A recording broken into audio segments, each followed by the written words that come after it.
Kumusta mga idol? Masustansya ang iluluto natin ngayon. Paanang manok, mataas ang collagen, at lagyan natin ng ampalaya. Masustansya rin ang ampalaya. Nagpapababa siya ng asukal sa dugo natin.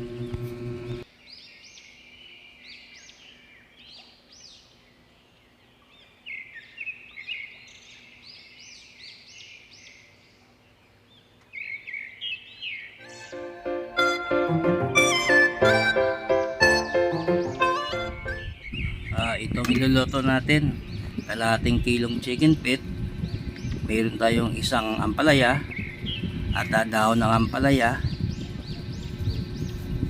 mayroon tayong munggo, saka mayroon tayong sili, 3, at mayroon din tayong kamatis, at mayroon sibuyas. At ito yung bagoong alamang ginamos. Yan ang nagdadala ng lasa. Meron tayong patis. Maghiwa muna tayo ng sibuyas.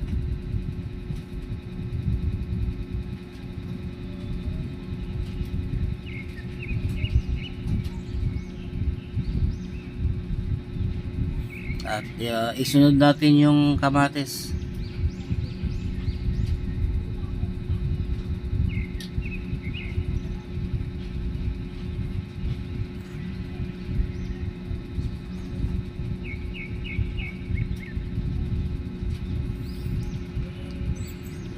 At hiwain na rin natin yung ampalaya. Tanggalin lang natin yung nasa gitna.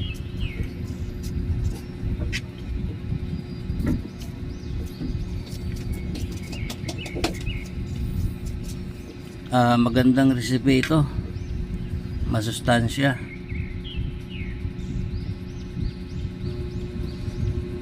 Ito, maganda rin ang benefits ng ampalaya. Nagpapababa ng asukal sa dugo.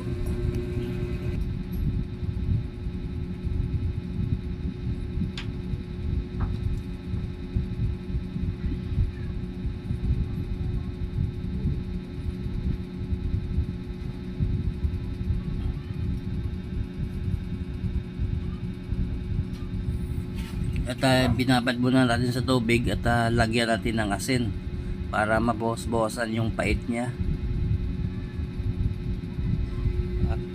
Banlawan na lang natin mamaya pagka ihalo na natin.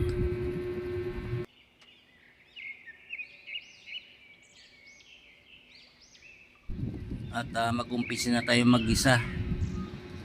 Painitin lang muna natin ang mantika.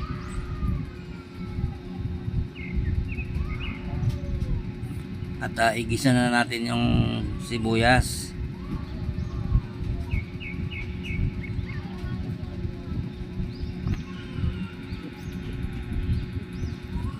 At isunod natin yung bawang.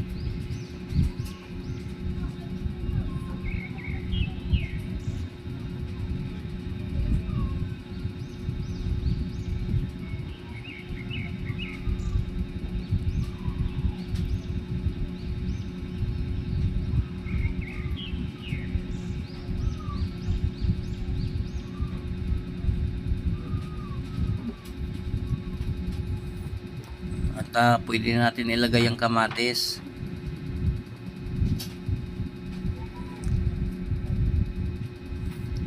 Kahit na hindi na natin durugin yung kamatis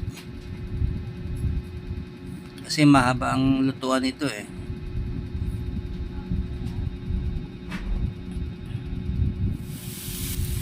At ayan, ilagay na natin yung ginamos, bagoong alamang.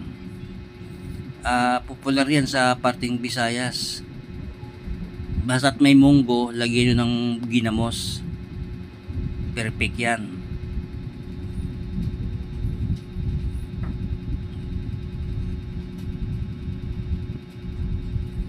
At ilagay na natin yung chicken feet. Medyo igisa lang natin para mahalo yung mga lamas. Maganda ito, healthy, mayaman sa collagen, at maganda rin pala ito sa high blood, itong chicken feet, at nakakatulong din kung meron kang arthritis.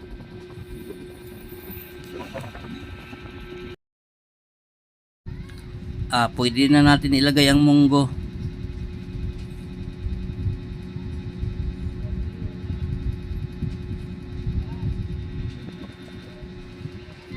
Halo-haloin lang natin.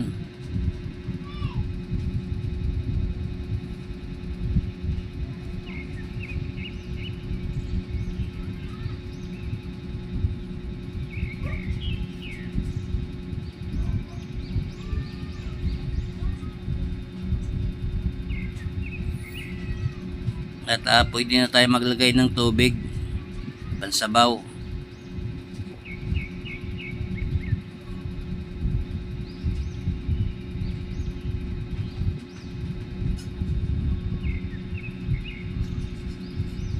At pwede na rin tayo maglagay ng pamintang pino.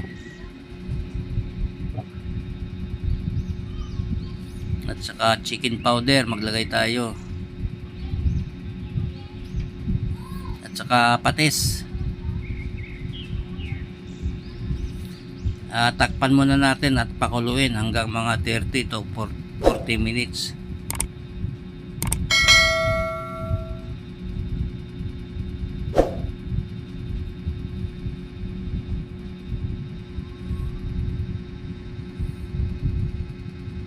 Ito, pasingawin muna natin yung pressure cooker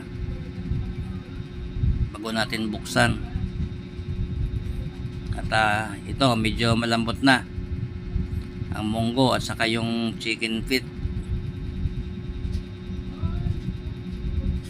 Pwede natin ilagay yung ampalaya.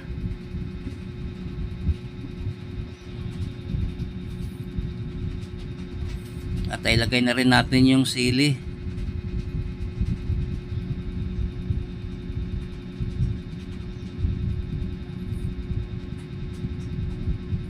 Antayin na natin lumambot yung ampalaya at saka yung sili.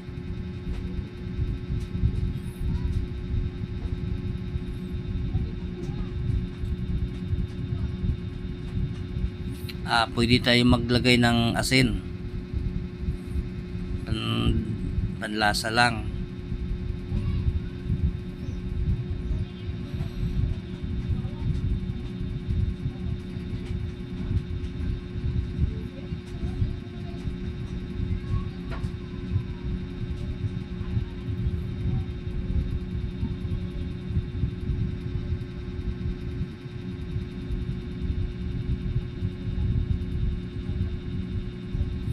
Pwede natin ilagay yung dahon ng ampalaya.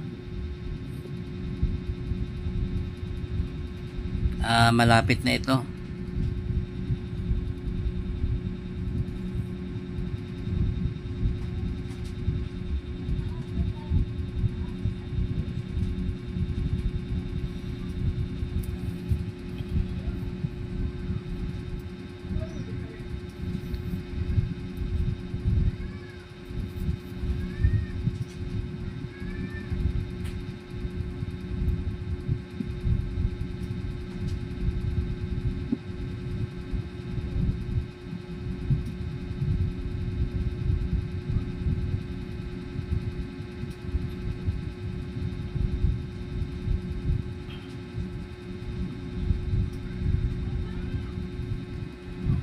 Ito, ready to serve na ito.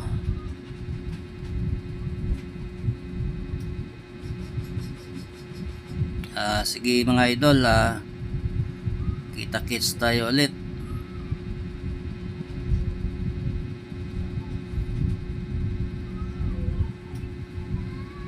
Sarap ng sabaw dito.